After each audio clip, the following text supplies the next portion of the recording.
And most of this involves the military. The military is secretly studying all of this, and they come to the decision after doing a couple of very good studies that this appears not to be from this planet. And there are those at the Pentagon who are pushing to release this information to the public. But there are generals at the Pentagon who are saying absolutely not. The public is not going to learn about this.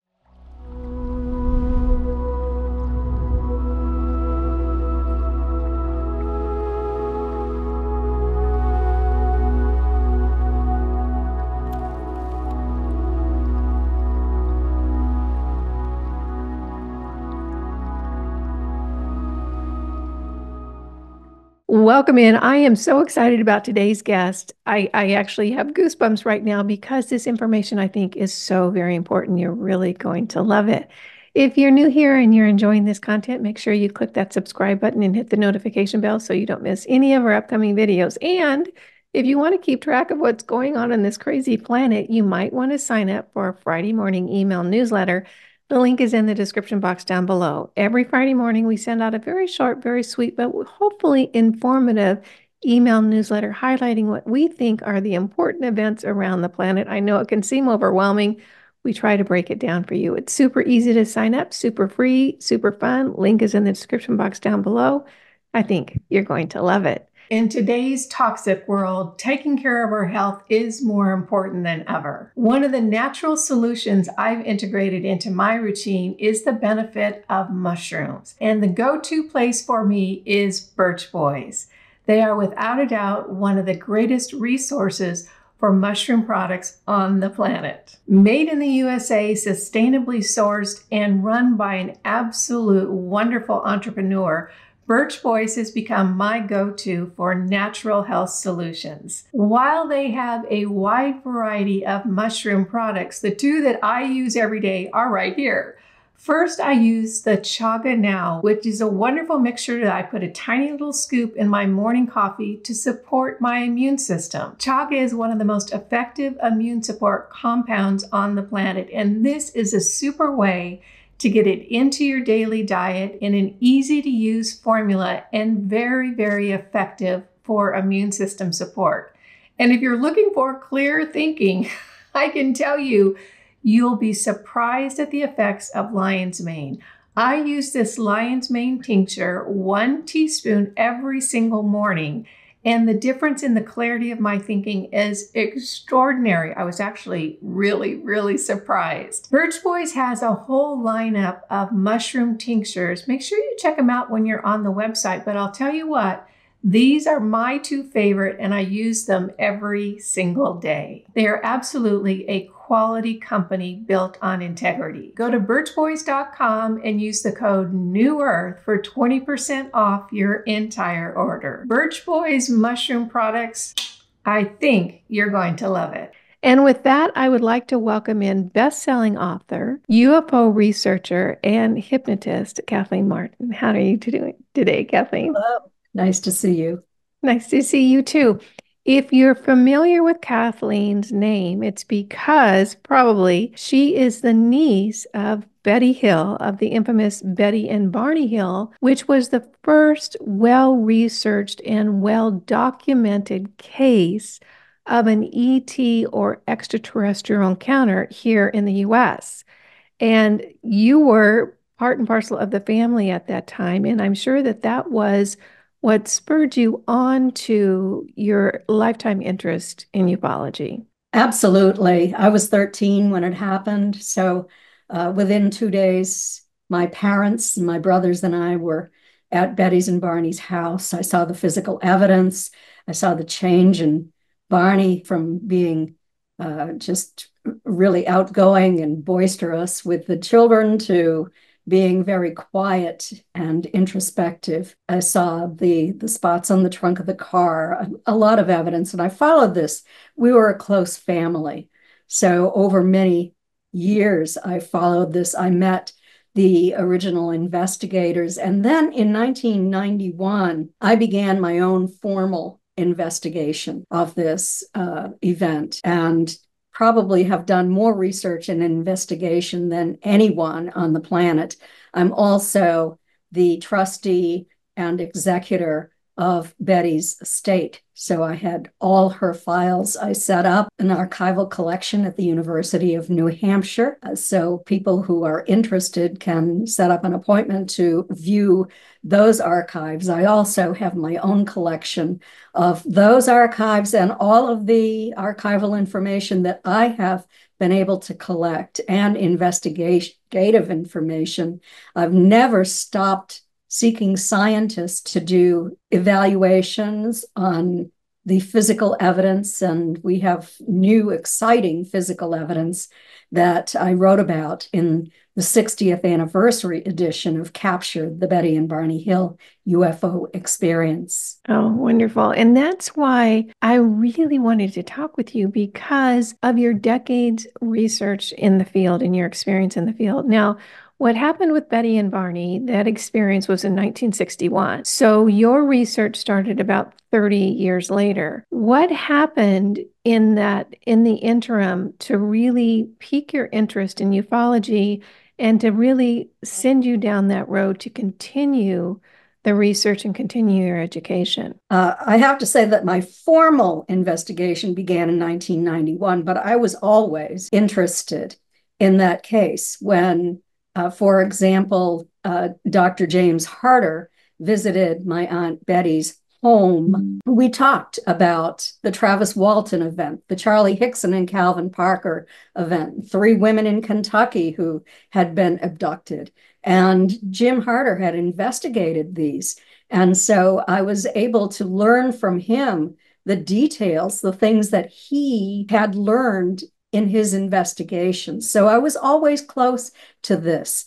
And I lived with Betty for a while when I was in college. I also, after college, was close to her.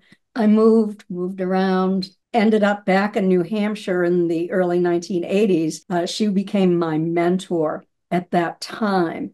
So I have to say that I've been involved in this for all of my life. Yeah. Seeking answers. Yeah, and that for me is the crux of it, figuring out what's really going on, seeking the answers. And one of the things I want to kind of lay down track for right now, because you and I were, kicking on the planet in the 60s, and a lot of people watching maybe were not. What we have seen in the course of our lifetime, as far as the public perception of experiencers or contact with other civilizations not from Earth, as well as the government's position on it, has changed so dramatically over the years. And I'll kind of outline how it's been for me. I was looking back over it this morning, thinking about our interview. And then why don't you share with me how you see it and how you might perceive why the perception has shifted and why the government's response to these reports has shifted. So in the 60s, it was talked about a lot more than it is even today, at least in my perception, for what I remember. It was accepted. It was exciting to hear news about it. It was more integrated into the public consciousness that, yeah, there's crashes, there's people who have had events. It was something that we really integrated or accepted into the population, at least here in the US. And then moving into the 70s, what I seem to remember, Kathleen, is all of a sudden there was a campaign against people who had had experiences. And you were mocked and belittled. People's lives were ruined. They were discredited. It was ugly and awful. And a lot of it, at least my memory, came from the government and the media. And then it was sort of a blackout, later into the 70s, into the 80s, 90s, and 2000s, almost a blackout. People just weren't even talking about it anymore. It's certainly not how we were talking about it in the 60s with the whole Roswell thing and that. And then we've come into, the 2010s, 2020s. Interest is now peaking. And people's attitude is changing. And I even see the government sort of maneuvering to change their stance, changing it from UFOs to UAPs, because they mocked us for the UFO stories, but now it's a UAP, so now it's credible. So that's my perception. Tell me if that's yours and kind of give me background on what you've seen and how you perceive what's happened over the course of our lifetimes. Well, one of my books is about the history of government involvement in the investigation of UFOs, their findings, their decision to cover up their findings, and why they made that decision: fact, fiction, and flying saucers. It has all of the documented government history. Stanton Friedman and I wrote it together. We went to many physical archives. We have the original records that we were able to acquire. And it was very interesting that as in the 1940s, we see the military, and most of this involves the military. The military is secretly studying all of this. And they come to the decision, after doing a couple of very good studies, that this appears not to be from this planet. And there are those at the Pentagon who are pushing to release this information to the public. But there are generals at the Pentagon who are saying absolutely not. The public is not going to learn about this. So then we move on to 1951 with Project Blue Book. The early studies were sort of done under Project Blue Book, but it was the first Project Sign, Project Grudge. They were moved into Project Blue Book. Initially, Project Blue Book was doing a very good study, documenting cases. But in 1952, there were UFOs over Washington, D.C., and it created a huge stir. Wasn't that the one that was actually over the Capitol? Yes.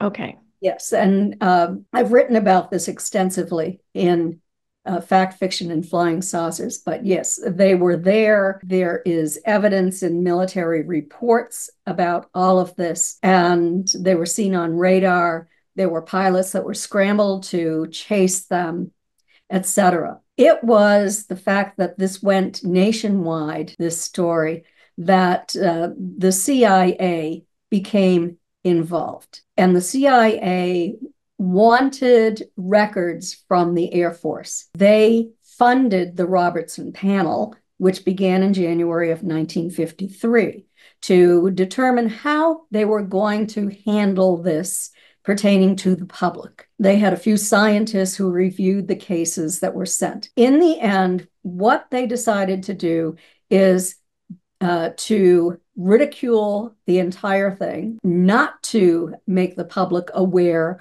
of anything except that which was already identified as something conventional. They transferred the power, the authority for those cases that could not be explained, that were apparently extraterrestrial, over to the CIA. So that became part of the military. So those cases were all kept secret. Now, if somehow they leaked out to the public, then there would be a huge disinformation campaign that would ridicule the witnesses, that would toy with the evidence, that would completely rewrite what had happened to make it some kind of preposterous fictional story.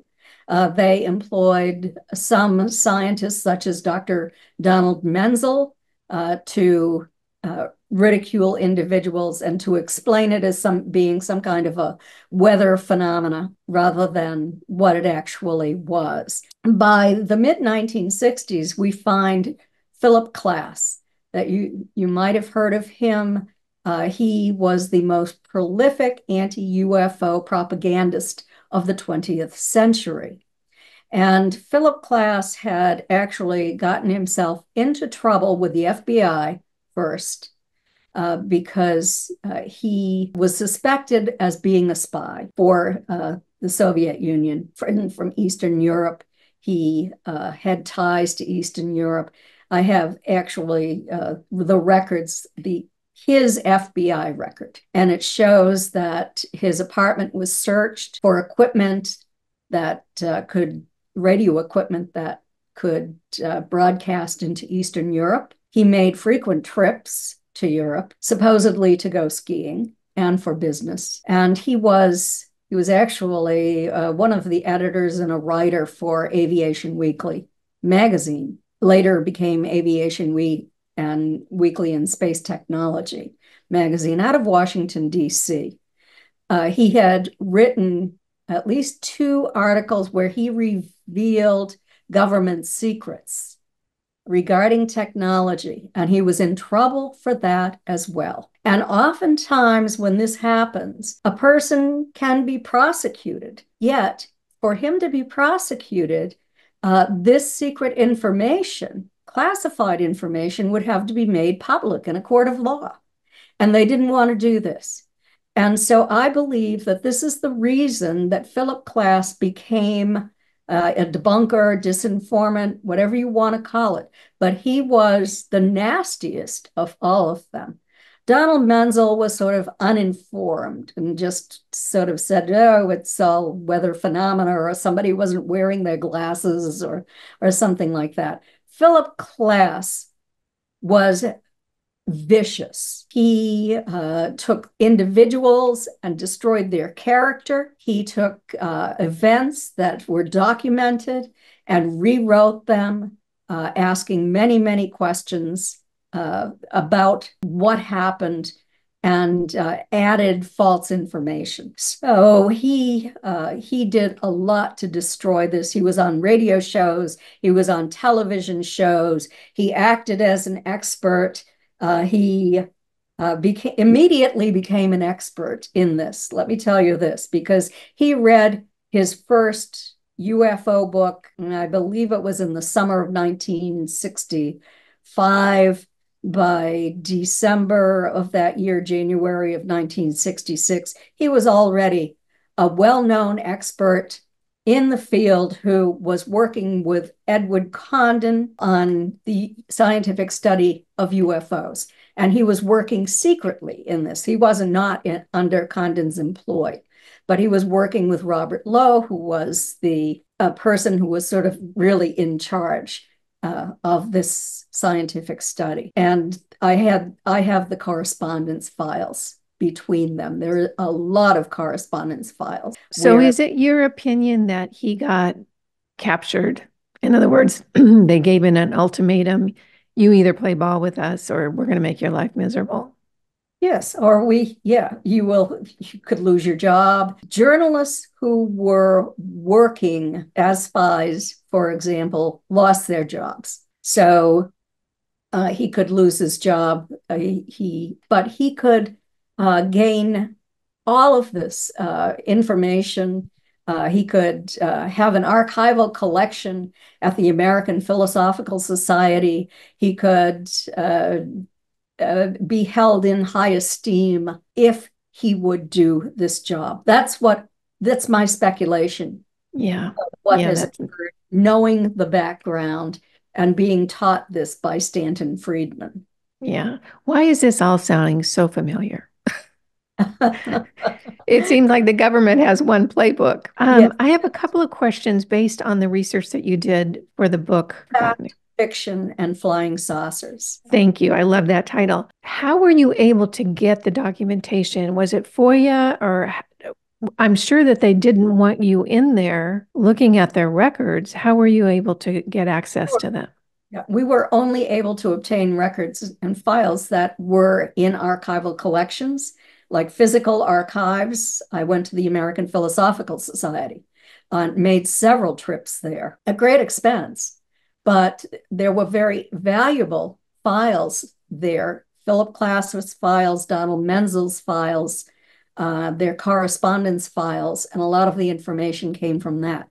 There were also files that FOIA released files pertaining to the sightings in Washington, D.C. in 1952 that had been released. So there were a lot of FOIA documents that had been released to certain organizations, and I was able to acquire those from trusted organizations as well. During your research, and I'm sure that there's no way for us to really know for certain at this juncture, but just based on your opinion, based on what you think happened, first of all, why did they use ridicule as a tool? I think I know the answer, but I'd love to hear what you have to say about it. And secondly, why was the decision made to keep the public in the dark about something so important to our planet? Regarding ridicule, no one wants to be ridiculed. You don't want this information to go public. I think that it was the attempt to prevent people from going public, because if they did, then they were going to be ridiculed. They could lose their jobs. They could lose their standing in the community. They would be embarrassed. So that's a good way to deter people from presenting the truth to the public. And regarding the second question, well, I think that the decision was made, and this is what I've learned recently, is that the military has been in bed with private industry for a very long time. And through military contracts for the development of technology. When you have crashed UFOs, and we've now become aware of more crashed UFOs than we've ever been aware of, they take that technology and they attempt to back engineer that technology. Now, if you share that information with the public, you're also sharing it with your enemies around the world. And of course, we want to be number one technologically because we're always involved in war. Those who have the most sophisticated technology can win that war. So they're always working on developing more advanced technology for war. And I think that that has a lot to do with it, and money and power. Yeah, war is very profitable for those at the top. And for those of you that are watching that are younger, I just want to reiterate what the level of ridicule and ruin that they threw around during that time was enormous. And I can remember, Kathleen, this was just one news spot, and it was a local news spot. And and I think it was in Arizona, and they were responding to some sightings. And whoever was standing was a government official, a local government official, and he said, well, we've been hearing a lot about these sightings, and I want to introduce you to who was on one of these crafts. And they walk out some guy in an ET costume. And just it was such a ridiculing event. Like, if you believe these things, if you say you saw something, you're as silly and foolish as this guy dressed up in an ET costume. I mean, it was cruel. It was cruel and mean, and lives were ruined. So it wasn't a small thing. It was a big thing. And I actually, you can draw parallels to the ridicule in this arena, to ridicule in other arenas that the government really wanted to massage the public perception and move the public in a particular way. So that's the first thing I want to say. And the second thing that I want to say is that of all the things that are going on our planet right now that are a little, in my mind, goofy, one of the things that really gets my goat more than anything, Kathleen, is the fact that they have been reverse engineering this technology for decades and using our tax dollars to do it. And yet we are never allowed to use the technology that we paid for, and we're kept in the dark about it. That's a really big frustration when you realize we as a population, and I'm talking about the US, and I think that it might be similar in other countries. I don't think there are I can't think of any other countries, maybe you know some, where they're open and honest about extraterrestrial or off-planet civilization contact. We paid for all of this, and yet not only are we denied access to technology that would make our lives easier, smoother, less expensive, but we're laughed at if we say that that technology exists. That's frustrating for me. How about you? Well, first, let me address the first comment you made about the Phoenix Lights. That was seen over 2 states by thousands of individuals. Uh, it was an extraterrestrial craft, gigantic, moving very slowly, and definitely not conventional craft. Now, it was seen by pilots in the sky as well, who realized that it was not conventional craft. And the governor of the state saw it himself, and he is a pilot. Yet he initially tried to make light of all of this so people wouldn't go into public hysteria by introducing a man dressed up in an alien costume when he was doing his news report. 10 years later, he went public and he stated that he was fully aware that this was an unconventional craft. Good This for was him. extraterrestrial, not from this earth. And he apologized for what he had done in that time frame, but he felt that that was the right thing to do in that time frame. Okay, I want your opinion on this. And this is another thing. This topic just gets my goat. Of all the other things I can let it slide, but this one just gets my goat. The party line that they'll give us is we're trying to avoid public hysteria. Mhm. I'm not buying that for a minute. I think what they're trying to avoid is having to come clean about what they've been doing for the last several decades and come clean with the technology and come clean with the bills around that technology. That's what I think. I think that the public is in general aware that with the billions of planets out there in the universe, we're probably not the only people here. And more advanced civilizations certainly would have the capabilities of coming for a visit. So I think that whole public hysteria thing is just another gaslighting tool to get us to shut up. I What are agree. your th okay. All Yeah, right. and I think that uh, the public is becoming more and more aware of this. Most young people just accept it as a fact, and the congressional hearings have been terrific for people who have been able to watch those. The newspaper articles in the New York Times, the books that have come out by high-ranking government officials who have retired and have written and had to have a military clearance in order to produce these books to sell to the public. So you know that you're getting accurate information. And no one's jumped off a bridge because of this. Where no one's committing suicide. Nobody's being hurt. We're not being invaded. We're not being served on somebody's menu. All of those things that were shown in the old sci-fi shows that were on television that would scare the pants off the public, thinking about the issue of being visited by extraterrestrials. Now, why shouldn't we be?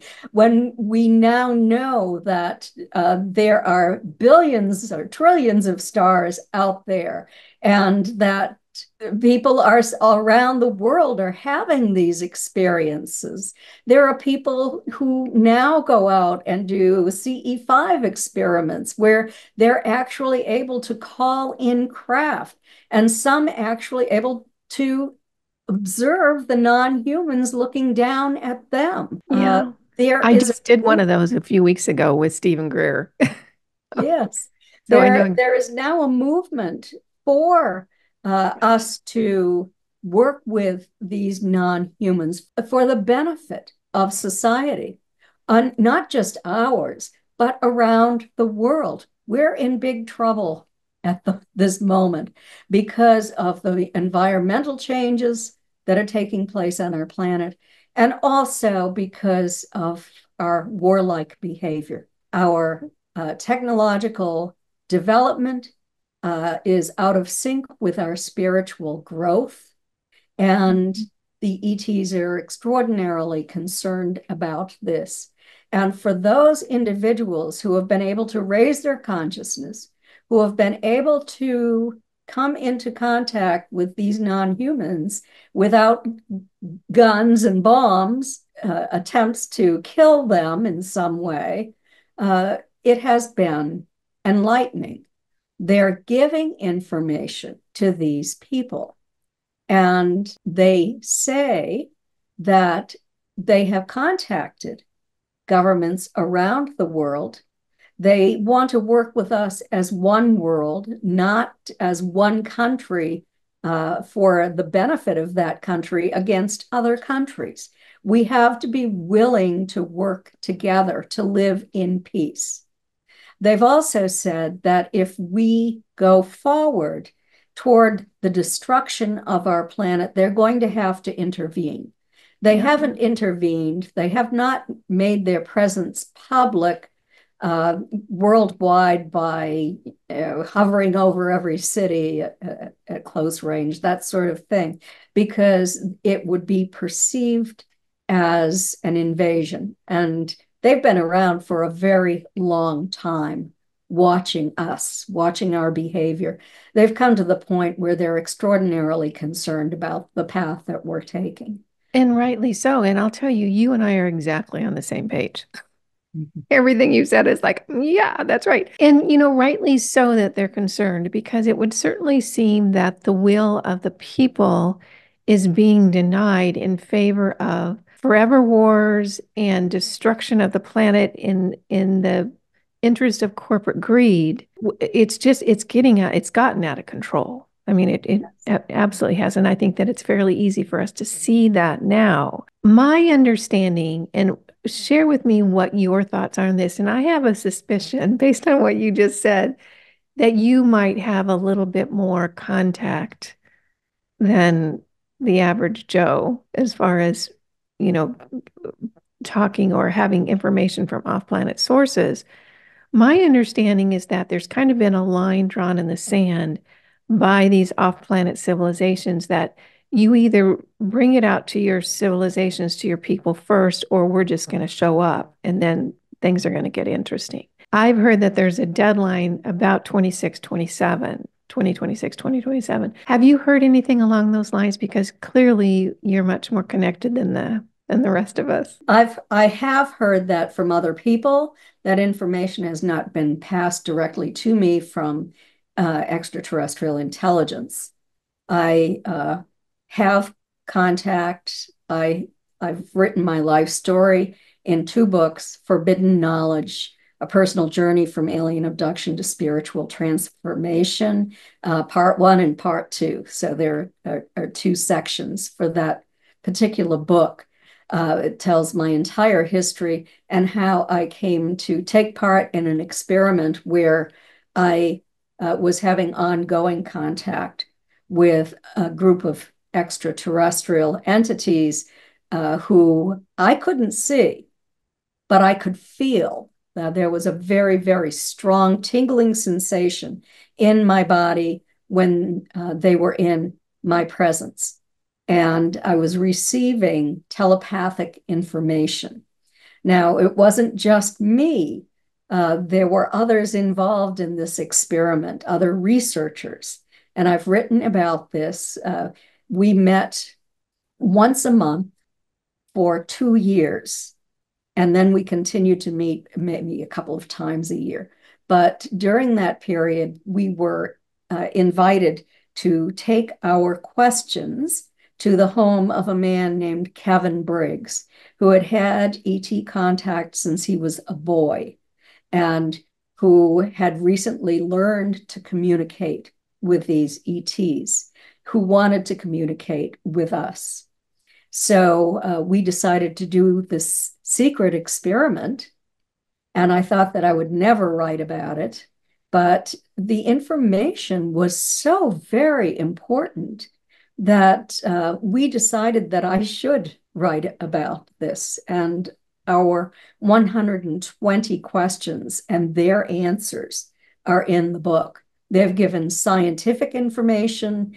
They've given a lot of information about consciousness, about the history of our planet, about why they take people, their program. And these were several different types of ETs, all benevolent. There are some that are not as nice as well, who take what they want and don't care about us. But I this, think we're seeing the effects of those on the planet right now. we are Yeah. seeing some of those effects on our planet. Mhm. And I've recently been told there are more and more individuals who are having contact with highly negative entities. I have friends who work in that field who have just recently informed me of this, which is extraordinarily unfortunate. So people can go to find help if they're having this problem by going to the organization Opus, OPUS. Let's go back a little bit, and I want to talk about your personal contact experience. I mean, it wasn't just Betty and Barney in your family. My understanding is that you and your mother as well. And from the research I did on you, in the beginning, it was not comfortable for you. It was maybe a little scary and nerving. But over the course of the years, you've really developed a different attitude about it and have come to really perceive it as very loving, very helpful, very nurturing and educational as well. Can you kind of take us through your process of going from the first encounter that maybe was unnerving to where you are now? Be happy to. Back in 1966, I was taken to a craft with my mother. There were two people who observed the craft. It left physical trace evidence on the ground. It was investigated. We never told anyone that we found ourselves on that craft. And I tried to forget about it, but I just couldn't. I became extraordinarily frightened. In fact, at night, when I turned off my bedroom light, before I did that, I'd look in my closet, I'd look underneath my bed, I'd make sure my curtains were shut. I would try to keep a live cat in my room with me and something cuddly to hold on to.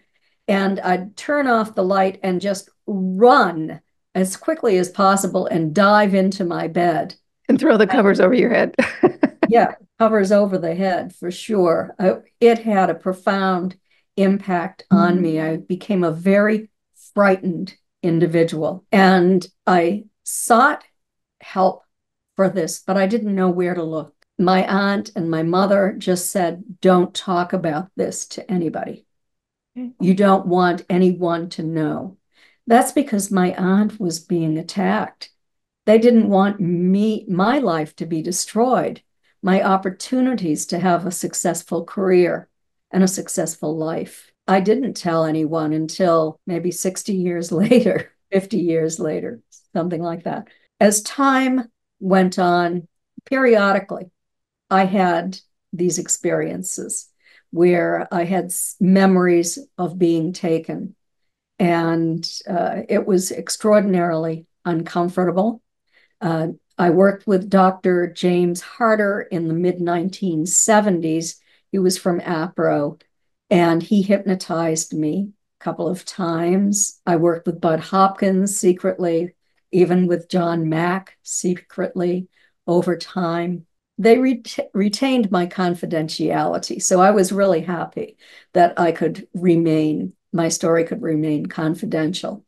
But eventually, I came to the point where I knew I had to do something. I had a choice of continuing to live my life as a victim, or I could move beyond victimization to survival and to actually engaging with this non-human intelligence. I wanted to learn as much as I could about this. And that was a huge step in my life. And I began my study. Initially, it was all about the material, all about nuts and bolts, collecting evidence. I collected my own evidence. And the more evidence I collected, the more witnesses there were to my events, the more I became convinced that this really was real. I kept trying to deny it. I spent years in denial. And then I used self-hypnosis. I became a hypnotherapist and a quantum healing hypnosis practitioner.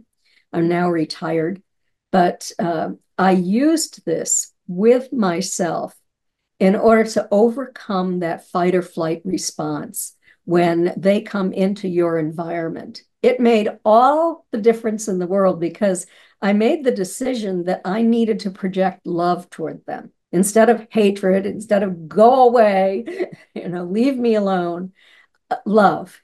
And it changed everything. They were projecting love back to me. They were showing me more. I was remembering more.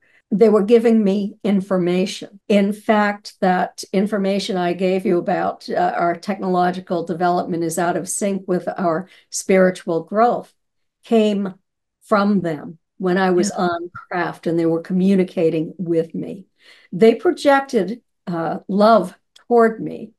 They put their eyes up close to mine. And it was the most profound, intense love that I have ever experienced. I've had people tell me, oh, they're just deceiving you. But I don't think they were. That healed me. It made me less frightened. It made me want to continue to learn as much as I possibly could about them. I had been ill for many years. I was healed when I requested healing. I did this actually. I worked on 3 major studies with close to 5,000 experiencers. 2 of those studies were with PhD scientists. And one of my studies, I talked to a man from Australia who was having contact with extraterrestrials, and he invited me to speak with them. We did it via Skype, and it was really kind of weird for me at first, but I became used to it, accustomed to it, and over time, I had some questions answered. And finally, I said, you people, I believe, are the ones who made me ill when you took me and you left me with burns. I had hair loss and I was ill. I had to leave my profession. And I want you to take responsibility by healing me. I didn't expect to be healed. But 4 nights later, I woke my husband up. I was experiencing excruciating pain. And I said, you might have to take me to the hospital. I don't know if I'm having a heart attack or what is going on with my internal organs. And he said, well, just give it a minute and let me know if I need to drive you there or call the ambulance. So I said, okay. Well, the next thing I knew, I was in a different environment. My husband was nowhere to be found, and I was experiencing that same amount of pain. But there were 2 tall, shiny, or glowing entities up by my head, and I could see on a screen, I think it was a screen, either that or it was a vision, but I could see the outline of my body. And I could see what was like little dots just going through the periphery of my body. And I saw my internal organs. And some of them were colored pink. Some of them were colored mint green. And they told me that my procedure was nearly complete. And then the next thing I knew, I was back in my bed. I was waking up, and instead of feeling like I was in my 60s, which I think I was in that time frame, late 50s, early 60s, I felt like I was 23 years old again. Not an ache or a pain in my body, lots of energy. And I went for years feeling like a different person. I felt well again. I didn't have a relapse. And so I was very grateful for that. And I started telling experiencers, ask for healing and teaching them how they could ask for healing telepathically by meditating or relaxing and sending that message out time and time again. And they were healed. In fact, in one case I had from Canada, there was an experiencer who had developed cancer. And I asked him to ask for healing. I had the records to prove that this was true. And he was actually able to catch on camera a couple of weeks later an orb flying across his bedroom and entering his body. It was a beautiful sort of pastel blue orb with almost an ecru center and white in between. It moved into his body. And when he woke up after sleeping for about 12 hours, he felt much, much better. There had been huge nodes on his neck that were, I had a photograph of him. They were no longer visible. He was scheduled to have surgery to remove these cancerous nodes. And when he went in for surgery, he didn't dare to tell the doctor what had happened, obviously. And they did remove the nodes, but they were now necrotic. They were tiny, they were dying, and they were not cancerous. Yeah, isn't that fascinating? And I think that your story and his story is something we can really hang on to with the power of frequency medicine, which I Yes. think is the direction that we're going in. And I understand that these more advanced civilizations just have a better understanding of how to heal a body than we do. And why wouldn't they? Because Yes. we're kind of living in the dark ages in a lot of areas in our society. Mhm. One thing I want to ask you, and this is what it's a personal curiosity for me. I know that a lot of people who've experienced that are experiencers, contactees, say that when they're in the presence of an ET, that it's very stressful. Like they almost feel like they're passing out. It's just a lot to take on for their system. Do you think that is, or based on your experience, do you think that that is because of the difference in frequency, that their frequency is so much higher than ours, so it disturbs our frequency set? Or do you think it's just seeing something that you are so surprised to see? What's your opinion on that? Or maybe you can share your experience of how it shifted for you over the years. Yes. Well, a lot of people initially have that fight or flight response. There's suddenly a non-human entity there. They might first see a new light in their environment. They might see orbs, but those orbs very quickly turn into non-human entities. And then the person is paralyzed. They feel a strong tingling sensation through their body, and they're terrified. Then they're taken to this new environment. They find themselves in this different environment where they might be on a table. And according to our research studies, individuals tell us that when they're in the ET environment, they're not as frightened. They Oh, feel more comfortable and in okay. a familiar environment. Now, for me, I've learned that when they can come into my environment, I can feel them very intensely. I cannot see them because we are very limited I in know. what We we don't can see. have much. Our visual range Yeah, we is don't have pretty much. narrow. It But is. I feel euphoric when they Ah, come into my presence. That yeah. feeling of love is just incredible.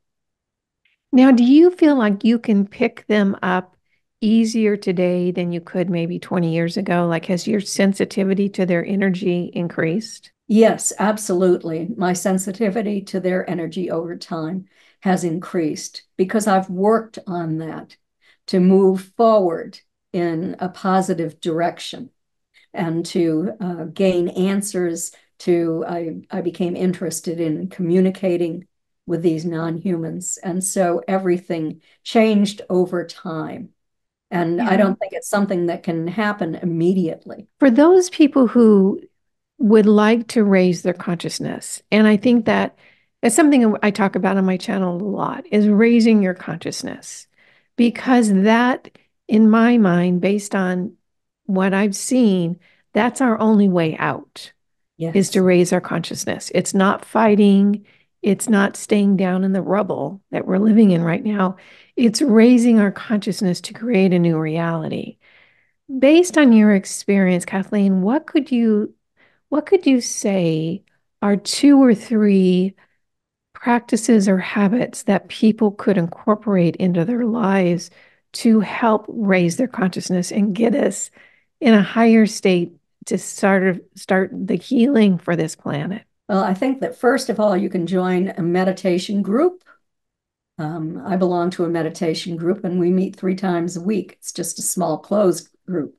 But there are meditation groups that you can search for and join, or you can simply go to YouTube and look for a consciousness raising or a vibration raising meditation. And it's for free. I mean, you don't have to pay for it. You can just make this a practice of doing this guided meditation, maybe a chakra meditation, maybe meditating with the angels. Things like that will raise your vibrational frequency. So that is a first step. Also, listening to binaural beats. And oftentimes, when you can find these meditations where the binaural beats are there too. I also, Sandra Rose Michael developed a healing system. I go to a place in Orlando, it's called the Regeneration Room. You go there to regenerate, and there are screens with this scalar healing and other types of healing that take place in that environment. So, it's alternative therapy, but it has worked successfully for me. So, and for many other people, that's Yeah. another thing. There I is, I have a girlfriend that does that as well. She says it's phenomenal. it is Yeah. quantum healing hypnosis. Hmm. The quantum healing hypnosis technique is very effective. You can do it for past life regression, or you can do it for revisiting your ET contacts, and you'll be able to reach your higher self to ask questions of the higher self that will be answered. You can ask for healing, and the practitioner will ask the higher self to heal you and go through your body a little bit at a time, um, asking for healing. And people have been healed through this too. So, those are just a few ideas. Those are wonderful. Thank you so much. So, this conversation has been so great. I love this topic, and I love the fact that you've been so open and willing to share your experience. Last question, and I can't think of anyone, Kathleen, that would have a better understanding of this question than you. How do you see the next few years unfolding as we become, when disclosure happens and there's open contact? I think that it's going to just be a tremendous advancement for our planet. How do you see it unfolding in the next few years? That's a really difficult question, and absolutely speculative. I right now I'm seeing the interest in Congress in finding answers that are being shared with the American public. I also see a lot of military pushback. They want their program to end. They do not want it funded again. They have put out a report that simply denies that any of this is real. And what it is a repeat of the old false information that they have reiterated to the public time and time again. So that worries me. The military power worries me. Yeah. the wars around the world. Uh, the hope would be that we can reach a higher frequency. I mean, if we could have the second coming, if we could have the sacred mother, the sacred feminine return to this planet. And I've been told the sacred feminine might return in 2026 or 2027 to bring us together as a people, to reduce this warlike behavior. I have no idea how we'll handle those people in power who are there for greed, for reasons of greed, for reasons of control, to leave the population in fear. Yeah. When you're in fear, you cannot advance spiritually. And, so I just hope that people will continue to attempt to raise their vibrational frequency, to become more open to becoming spiritual people, to being kind to others. And it's happening one person at a time. Yeah. Kevin Briggs, who is the individual that we met with for 2 years, who spoke, the ET spoke through them and spoke to us individually as well. He says that we are now beyond 50% of the human population who know that ETs are visiting. And once we are beyond that percentage, which we are, he says, we can co-create with our ET families. Those are his words. I hope that this is true, and I hope that this will occur. I don't want the ETs that frighten people walking around among us all of a sudden. I think that we're not ready for that. They're very intense. They're in a higher dimension than we are. So we have to come closer to their dimension to even see them. But I'm just hoping and praying and meditating and trying to spread the word. I'm optimistic. I really am. From everything I'm seeing around, I think the momentum among the populace is just too strong now. How do we find out more about you? You can go to my website at Kathleen with a K dash Marden, MARDEN.com. Many articles, my complete history, my books, autographed copies of my books are for sale there, or you can purchase my books in many formats at Amazon, Barnes and Noble. This conversation has been fascinating. I want to thank you again for taking the time to share your wisdom with us. It was a pleasure to speak with you. Thank you. Yeah, great time. Thanks everyone for watching. We'll see you in the next video. Bye now. I hope you enjoyed this video. Coming up next, this is a good one, or you might really like this one too. Either one of them could be perfect for you. Before you leave, don't forget to subscribe.